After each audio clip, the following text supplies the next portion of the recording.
Hi, everybody. I'm Alex Salzman, and you are watching Rock and Roll All Night. Thank you for taking the time to do this interview. For those of you who do not know who Alex Salzman is, he is a Grammy nominated and award-winning music producer, engineer, composer, and musician with an extensive discography in many genres: hard rock, pop, new age to heavy metal. He has worked with Ace Frehley on his last 5 CDs, also Arlen Roth, Ingersoll, etc. He has also worked on recording sessions for animated features like Aladdin.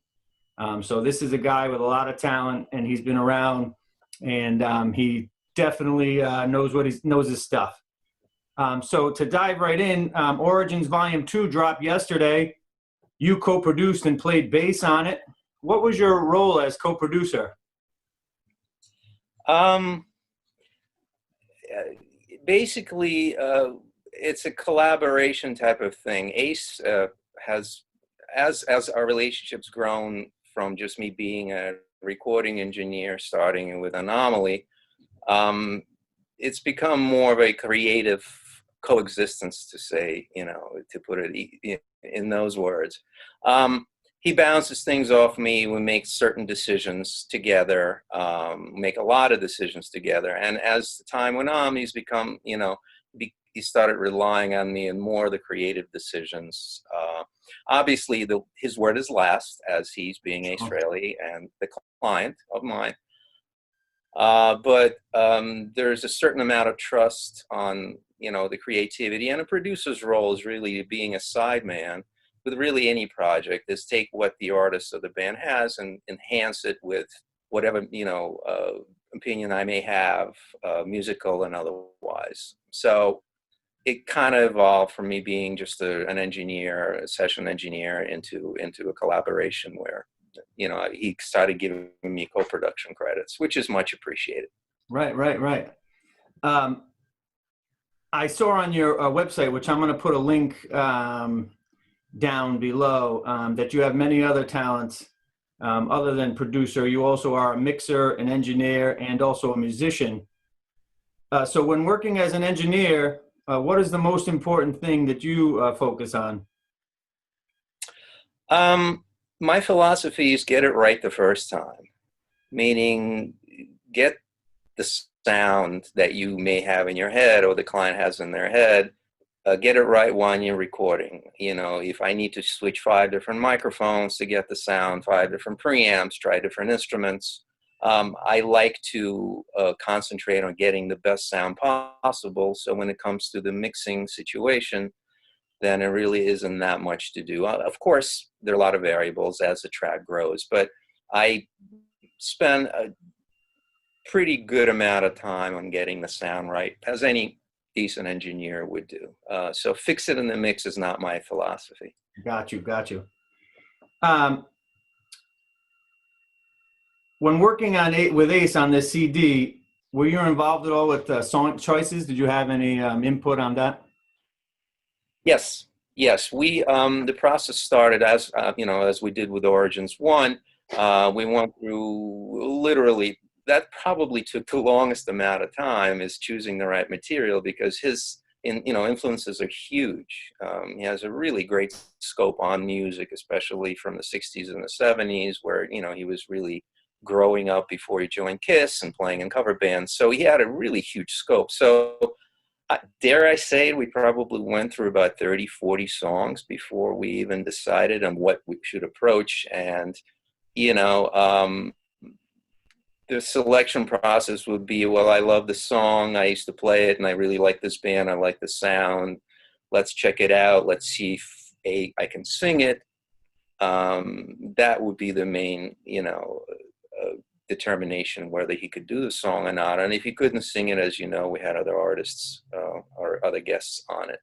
So yeah, it was his decision, but we definitely went back and forth. I think this is going to sound great this way, this is going to not going to work at all. So yeah. Right, and he can kind of bounce things off of you, and you can give suggestions and stuff like that as far as song titles. Yeah, absolutely. At the end of the day, it's his decision. Right. And I think the right decisions made on this album. I agree. A lot of great choices on there.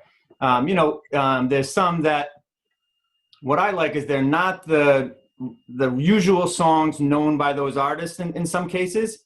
Yeah. And so it gives the listener a chance to hear a song from an artist that they know, but they may not have known that song before. And that's one of the things I like about it because, I like to hear songs that I know over and over again, especially if I really like them. But I also like to hear new music from artists that I may not have been paying attention to. And I think this does that. Were there any other songs recorded that didn't make it? Were there any songs recorded that didn't make this? Yeah. No. I can't say there was anything beyond just the basic kind of demo evaluation stage. So we were pretty set once we had, enough material to, give the fans enough, obviously, to sink their teeth in. But just going back to what you said before, the selection of material and songs that were not expected. Yeah, there's a bunch of material in there that it's obvious, but it's also, the record label wanted something that people were familiar with. But like, for instance, Mountains, never in my life, I've never heard the song before. And he suggested it, and I listened and I was like, wow, this is amazing. I've never heard this song again, But and it came out really good too.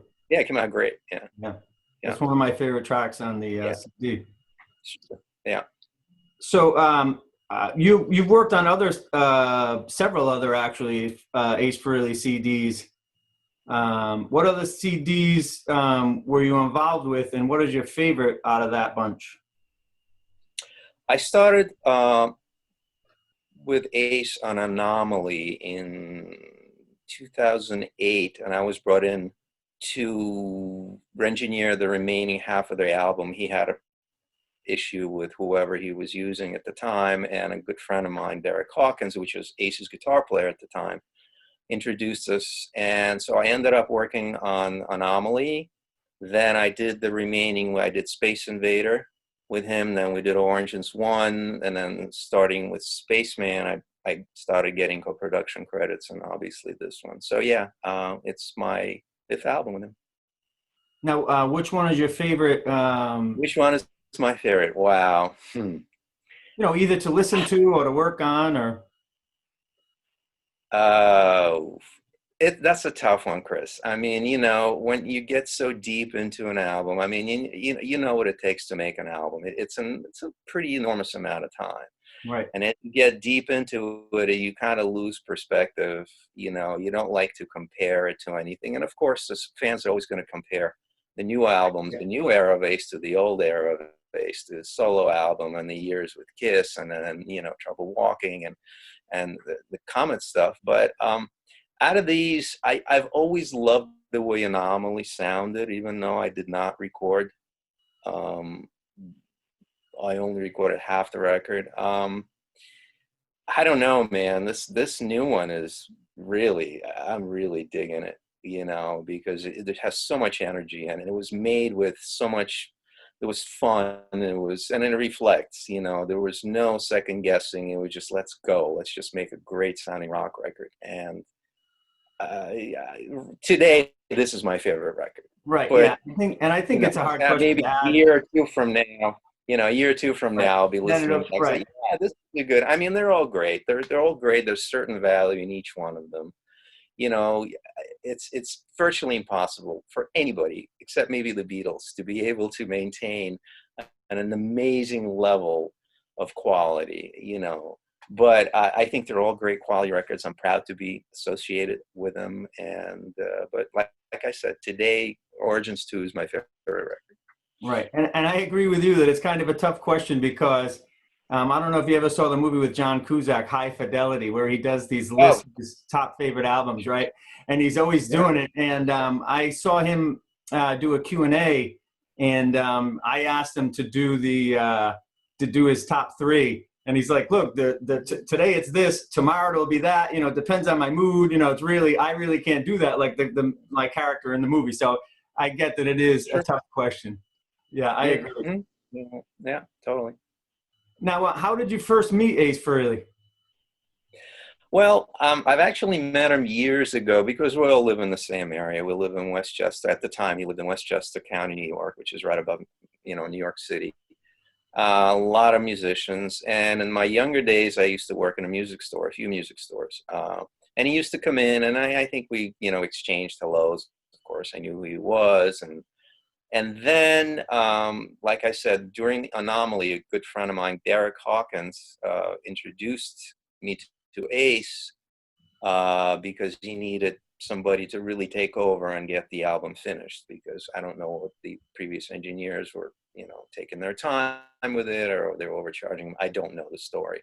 Right. And he brought me into Ace's studio, and we spent an evening together, and we hit it off, and both musically and personally, so it's, And that was history right it's there, been a right? relationship since then that I cherish. So, yeah.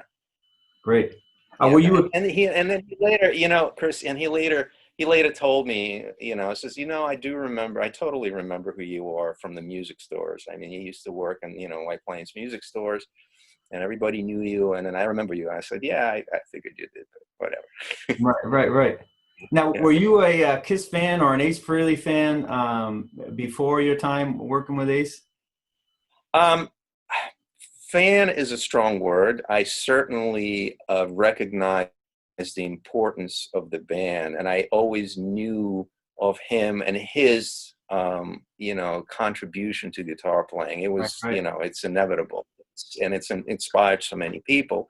So I always recognized that. I think when Kiss were in their heyday with him, I was more of a Deep Purple, Led Zeppelin, and then Yes, Genesis fan. So Kiss was a fun band, but I certainly never seriously paid attention to them, although I knew a lot of their songs. Right. And then, of course, when I They were became, hard to miss. it's hard to miss. It was everywhere. I mean, I was not in the camp of hate Kiss. I never was that. I recognized their contribution. I think it was huge. And then, of course, when I started working with him, I became a lot more aware of their material, and of course his. But yeah. Right. All right, great. I'm back to Origins Volume 2. John 5 plays on the song Politician, and there's cross-fading guitar solos between Ace and John. Mhm. Who came up with that, and how is that done?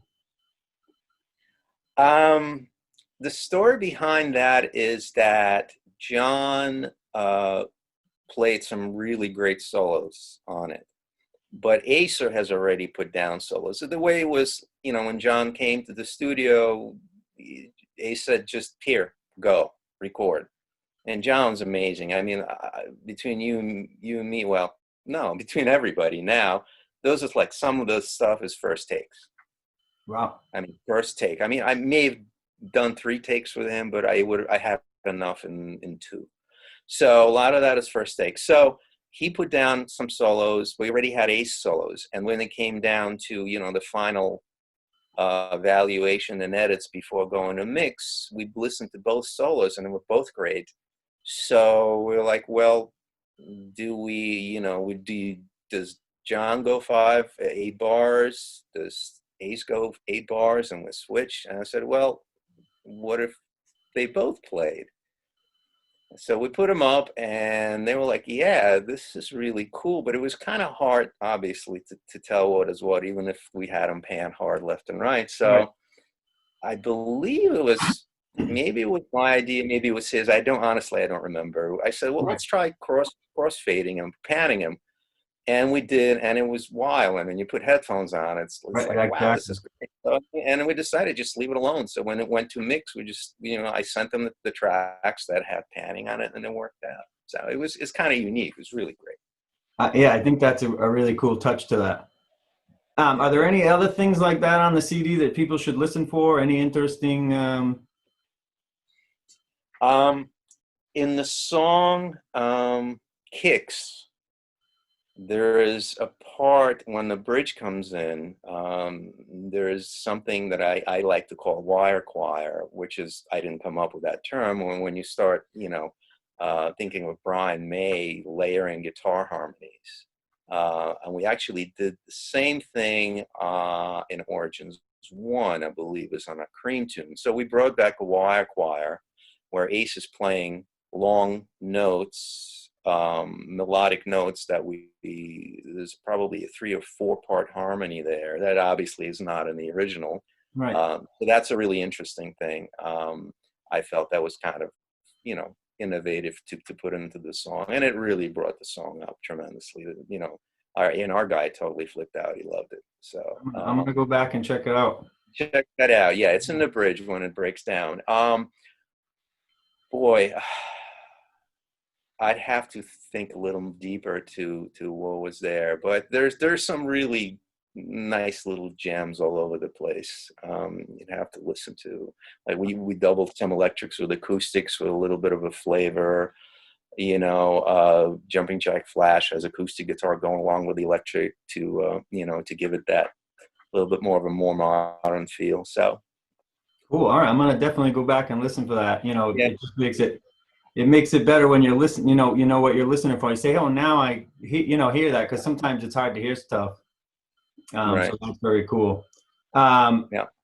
You played bass on almost every track. How did that come about? I think you didn't play on Jumpin' Jack Flash, We Gotta Get Out of This Place, and She, but other than that, you played on every track. How did that come about? Yeah, and Ace also, Space Trucking also. Well, I play a bunch of instruments, and I've played bass for years, and a lot of the times we'd be working stuff out. Even for his original material, I would pick up the bass as he would be playing guitar, and then we'd be playing along. And on the previous record, on Spaceman, there were a couple of songs that I played bass on as just scratch bass, and it sounded good, so we left it. So when it came time to do this album, sometimes he just, we would do solos all day or whatever, and he would just be tired. And, and I'd play a reference bass line. And he said, "Yeah, the bass sounds great, leave it." I said, "All right, you go to bed, and I'm going to go redo it. You make it better." So, and that's how it ended up. When he loves to play bass too. So it was sometimes a little funny. I was like, "No, I want to play bass. I want to play bass." Of course, it's this record. I can't. But most of the time he was just like, "It sounds great. Let you do it." He wanted to play Jumping Jack Flash. I said, "I want to play bass on it." So he can play. Right. And then Space Trucking, We Gotta Get Out of the Place, he played bass on, and Phil Schaus played bass on She from his live band. Yeah. Right. Now, I really enjoyed the bass on Never in My Life. Just to let you know, just the beginning of that with the bass is really good. So yeah, I was digging that. You also played guitar on track 10, which is Kicks. Yeah. So as a listener, like how does somebody know what is your guitar and say what is Ace's guitar? Is it? Yeah. Well, it's rhythm. I think I played acoustic on it. There's some acoustic part. I think it's the 12th string or something. I played acoustic on it. I did not play electric, that I remember. I didn't play any solos. That's, the solos is specifically Ace, John Five, Jeremy Ashbrook, Bruce Kulick. Those are the people that played solos on that. So yeah, my guitar contribution was purely acoustic on that one. All right. And is working on something like this a lot different during a pandemic than it is, before the pandemic, or is it pretty much the same? Or do you have less studio time or contact with the artist, or? Are you talking about this particular album or just in general?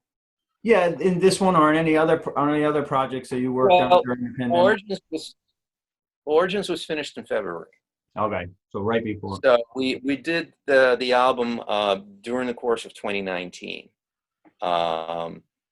And She was a bonus track that we added later on in the fall, and yeah, it was recorded and it was mixed by February. So literally it was finished right before the pandemic hit. And as far as now goes, I've been working remote with people for quite a while already with technology, but it certainly is a different thing. And I think I've only started getting session back into the studio a couple of months ago, and it's usually one-on-one, although I've started tracking a couple of different bands in a larger studio in town. It's different. It's just people a little bit more cautious. I don't think it's contributing to any lack of quality or talent. I'm finding a weird thing that people are becoming even more attached to music now than they were before, because they're starting to realize how really important it is to them. Yeah. And for a lot of people, it's music is what really is helping them get through this pandemic. Entertainment in general, but you know, as a person who does this for a living, you know, you just adapt, and you just have to adapt to the ways for remote stuff. And yeah. Do you think as it gets more remote that there's less, you know, I don't know, magic? You know, I've never worked on an album before. I would just assume that you're in the studio with people, magic happens. You know, that could be a myth for all I know, but you know. Yeah, you're absolutely right. Personal interaction is everything in music. Just because, you know, just music, you know, music's meant to be shared, but when you're making music, you become, you know, intertwined with the other person or persons that you are working with, because it is truly, you know, music brings people together. It's a well-known thing. It's different having somebody sitting right next to me saying, well, why don't we try this, or let's try that, or, you know, rather than doing it, you know, on the web. And even though I can show and interact that way, there's just something, definitely, the connection is still definitely missing. And you know, not even talking about the technical limitations. You know, we still can't play together over the web. Right. Still, it'll happen, but I don't think anytime really soon. So right. Yeah. What can we expect to see you involved in the future? Do you have any projects that you're working on now? I'm constantly working on a lot of different things. Thankfully, well, there's a new Ace Frehley record in the works. He started writing for his new album, which we're probably going to start recording this fall. I'm working with a couple of super creative and talented singer-songwriters, young ones, under 20. I've always loved developing young talent. I've also, one of my big clients is Mr. Alan Menken, who wrote Aladdin, Beauty and the Beast, you know, as a composer. So I'm also his house engineer. And because he can't do any in-person, you know, performances, he's been doing a lot of different web-based performances. So I've been handling a lot of that. We just did a beautiful one for the Disney Museum, for ABC, and there's another one coming up that we're about to do. And it's a full production. It's a little challenging because I have to bring in cameras and take care of that, but it's a lot of fun. And he's also a good friend, so he's easy to work with. And I'm constantly, you know, looking for new, fresh talent, and but you know, hoping it'll pick up. Right, definitely. Yeah. All right, I think that's all I have. I just wanted to say, you know, great CD. Everybody, go pick this up. It's really it's really good. Awesome. Thank you so much. I really appreciate it. Like I said, for more information on Alex Salzman, visit alexsalzman.com, and I'm going to put a link in the description and comment section below.